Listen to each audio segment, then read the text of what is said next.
السلام عليكم ورحمة الله وبركاته.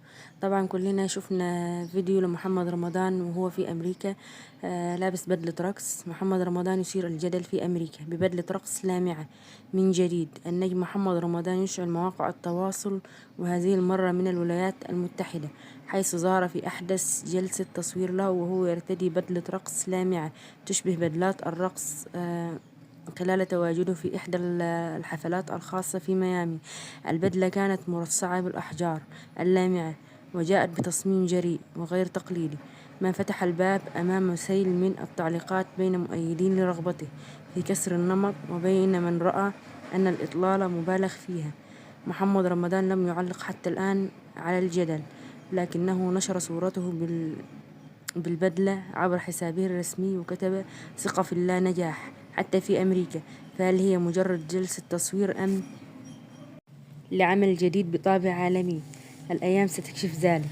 تعليقات من الجمهور، ناس قالت إنه فنان واللي عايزه يعمله، وناس تانية قالت إنه بيحب يلفت الأنظار بأي طريقة. أما رمضان كعادته مردش على الانتقادات ونزل صورته بتعليق بسيط: ثقة في الله نجاح حتى في أمريكا.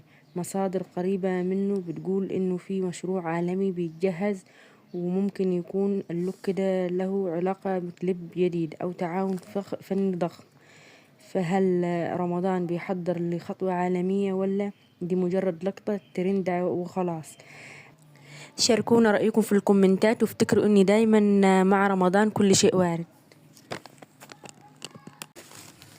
كعادة رمضان ما بيعديش من غير ما يسيب بصمته في الجدل، وفي ناس شافت انه حضوره في ميامي بتأكيد على نجاحه العالمي وانه فنان بيعرف يلفت الانظار ويكسر الحدود، وناس تاني انتقدت طريقة لبسه وطريقة ظهوره وقالوا انها بعيدة عن الثقافة العربية، خصوصا لما يكون في شهر رمضان. وفي وسط كل ده رمضان فضل ينشر لقطات من الحفلات على حساباته برسائل اعتذار بجمهوره في أمريكا، وتأكيد انه بيقدم فن مختلف على طريقته الخاصة.